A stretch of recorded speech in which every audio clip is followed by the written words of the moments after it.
की क्लास में। आज की क्लास में भी हम 20 क्वेश्चन का एनालिसिस करेंगे, तो आपको शुरू से लेकर के लास्ट तक क्लास को देखना है। तो आज का पहला क्वेश्चन आपके सामने आ रहा है। पहला क्वेश्चन आपके सामने, एशियाई सिंह केवल खालिस्तान में पाए जाते हैं। तो ये पाए जाते हैं केवल गिर राष्ट्रीय उद्यान में पाए जाते हैं। तो ऑप्शन नंबर बी हमारा हो गया है आंसर।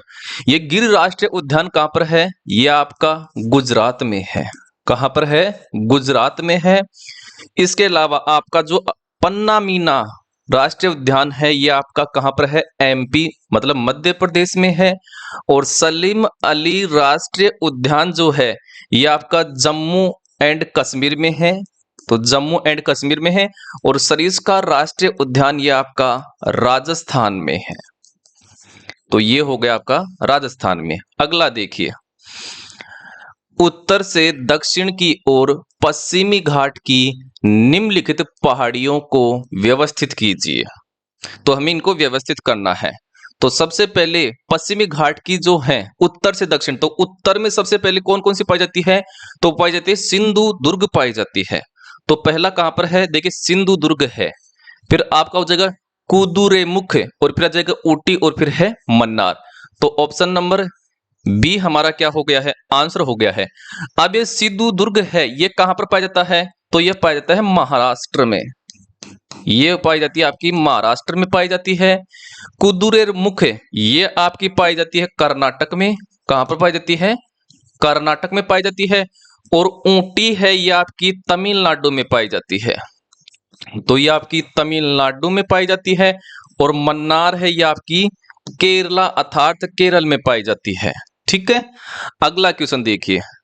अगला क्वेश्चन आपके सामने आ रहा है, निम्नलिखित में से कौन सी भारत का एक पुरापाषाण स्थल नहीं है? तो इसमें कौन सा पुरापाषाण स्थल नहीं है? तो आपका भीमबेटका गुफा ये है बिल्कुल, हुंसी गुफा ये भी है, कुरनुल गुफा ये भी है, लेकिन बराबर गुफा है ये नहीं है। तो ऑप्शन नंबर डी हो जाएगा आंसर। ये बराबर गुफा ये कहां पर है? बिहार में है। कहां पर है? बिहार में है। कुरनुल गुफा है, कुरनुल गुफा ये आपकी आंध्र प्रदेश अर्थात एपी में है। और हुंस की गुफा ये आपकी कर्नाटक में है, कर्नाटक में है। और भीमबेटका की गुफा ये आपके एमपी अर्थात मध्य प्रदेश में है। अगला क्वेश्चन देखिए।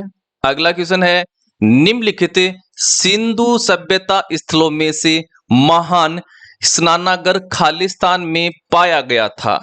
तो वो पाया गया था कहां पर? मोहनजोदड़ो। ऑप्शन नंबर बी हो जाएगा आंसर। और ये मोहनजोदड़ो है कहां पर? तो ये आपके पाकिस्तान में है। कहां पर है? पाकिस्तान में है।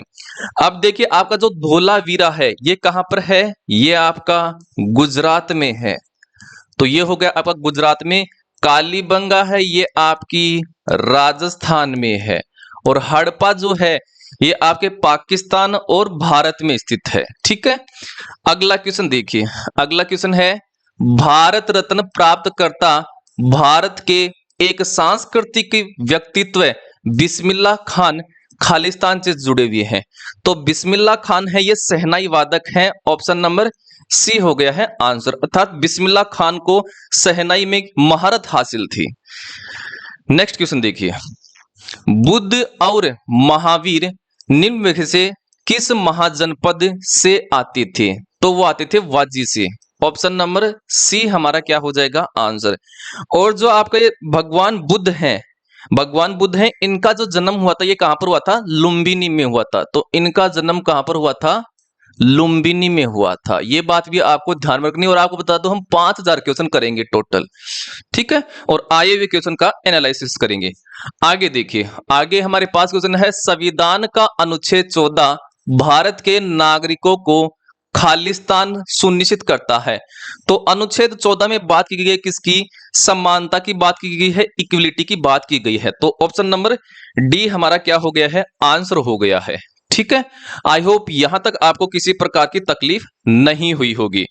अब बात करते हैं शोषण के विरुद्ध अधिकार, ये कौन से अनुच्छेद में है? तो ये जो 23 और 24 है अनुच्छेद, उसमें बात की गई है इसकी।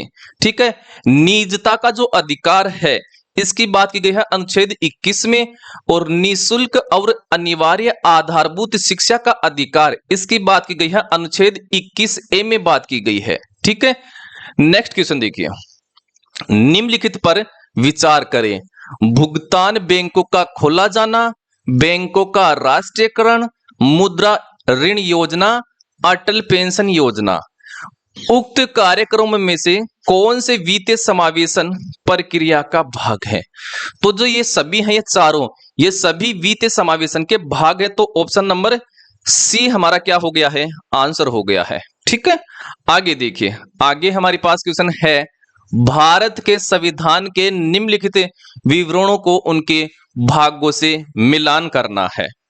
पहला है हमारे पास मूलभूत अधिकार है, ये कौन से भाग में है? तो ये भाग 3 में है, तो इसके लिए तो आ गया 1 नंबर।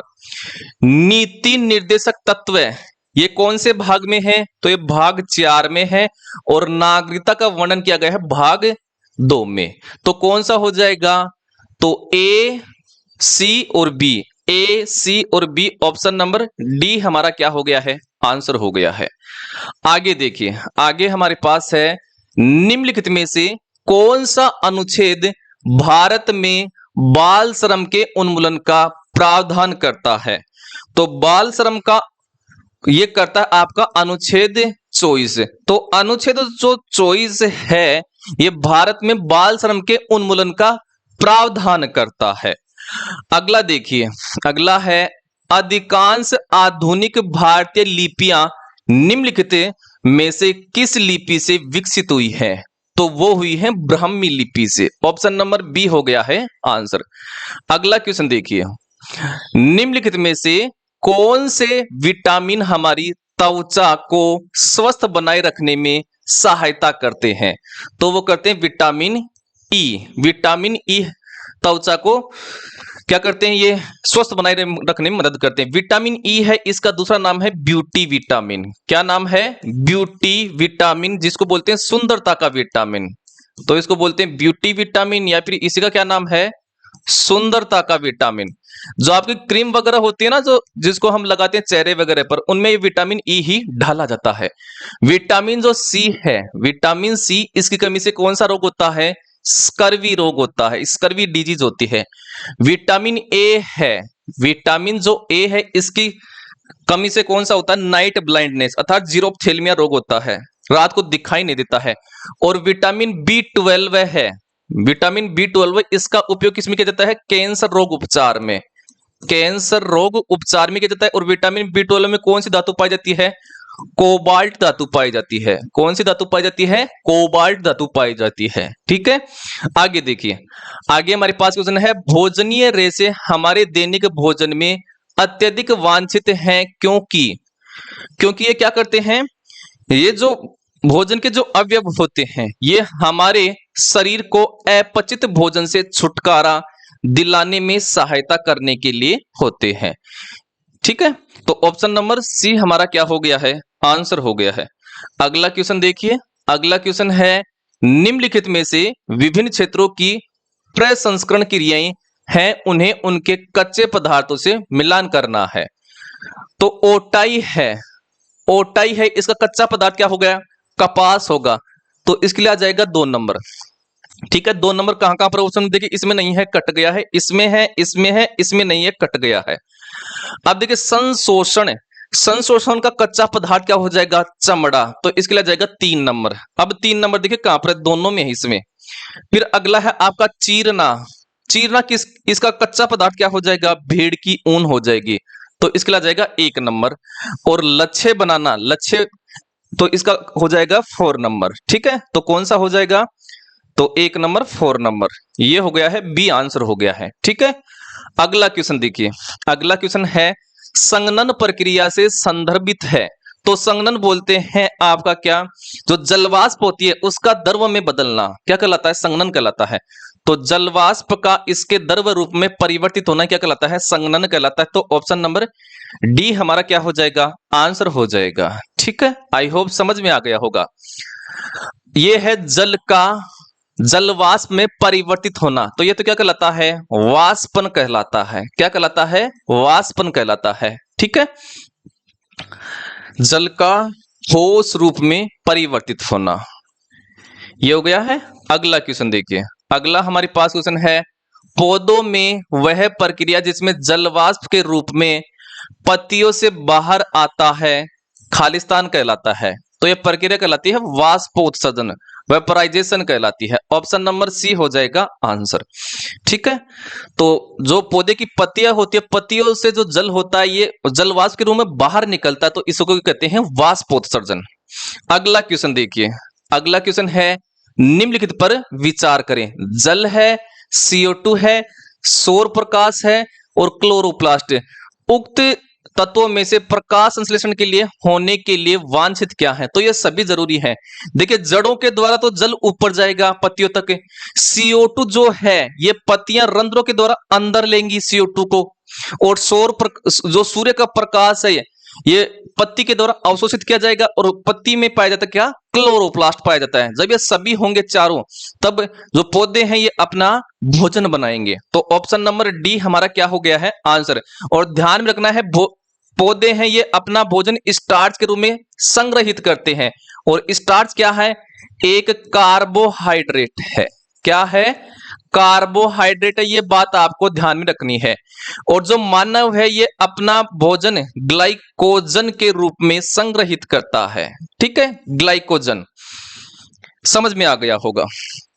अगला क्वेश्चन देखिए, अगला क्वेश्चन है, निम्नलिखित में से कौन सा कोशिका निकाय कोशिका में प्रोटीन के संश्लेषण के लिए उत्तरदायी होता है? मतलब प्रोटीन का निर्माण कौन करता है? तो जो आपका राइबोसोम ये प्रोटीन का निर्माण करता है, तो ऑप्शन नंबर बी हो जाएगा आंसर। इसलिए राइबोसोम को प्रोटीन फैक्ट्री के नाम से जाना जाता है। प्रोटीन फैक्ट्री, प्रोटीन फैक्ट्री के नाम से इसको जाना जाता है। लाइसोसोम है, इसको आत्मघाती थैली कहा जाता है। कोशिका की आत्मघाती थैली, आत्मघाती थैली कहा जाता है। सुसाइडल बैग ऑफ सेल, क्योंकि अपने आप को नष्ट कर लेता है। केंद्रक होता है, ये क्या करता है? कोशिका को कंट्रोल करता है, मतलब नियंत्रक का कार्य करता है ये। गोल्जी संरचना है, गोल्जिका की खोज किसने की थी? केमिलो गोल्जी ने की थी। केमिलो गोल्जी ने इसकी खोज की थी। और गोल्जिका है ये आपके शुक्राणु का निर्माण करता है। ठीक है, शुक्राणु का जो अग्रभाग है इसका निर्माण करता है। अगला क्वेश्चन देखिए, अगला क्वेश्चन है, सहजीवी संबंध के लिए निम्नलिखित में से कौन सा उदाहरण है? तो जो सहजीवी संबंध है इसके लिए कौन सा है? तो देखिए, आपका शैवाल और लाइकेन ये आपका सहजीवी संबंध है। पादप मूल और राइजोबियम जीवाणु ये भी सहजीवी संबंध है। तो ऑप्शन नंबर सी हमारा हो गया है आंसर।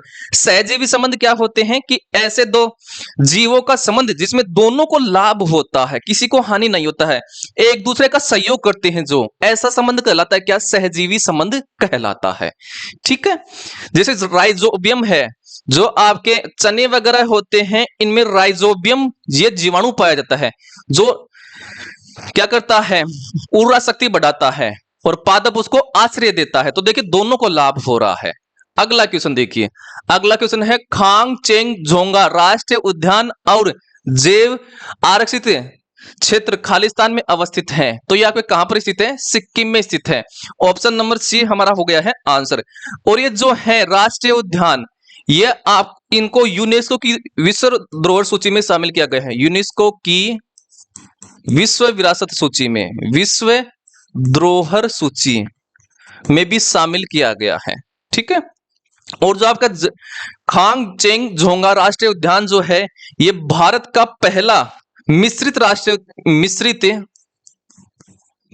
विरासत स्थल घोषित किया गया है। विरासत स्थल इसको घोषित किया गया है। ठीक है, यह बात आपको ध्यान में रखनी है। भारत का पहला है ये खांग चेंग झोंगा राष्ट्रीय उद्यान, जिसको मिश्रित विरासत स्थल घोषित किया गया है। यह बात आपको ध्यान में रखनी है।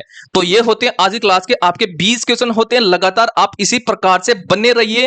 टोटल हम 5000 क्वेश्चन का एनालिसिस करेंगे। देखिए, जब हम 20 क्वेश्चन का एनालिसिस करते हैं तो कम से कम हम 50 क्वेश्चन का एनालिसिस हो जाता है ऑप्शन के जरिए। ठीक है, तो आज के लिए इतना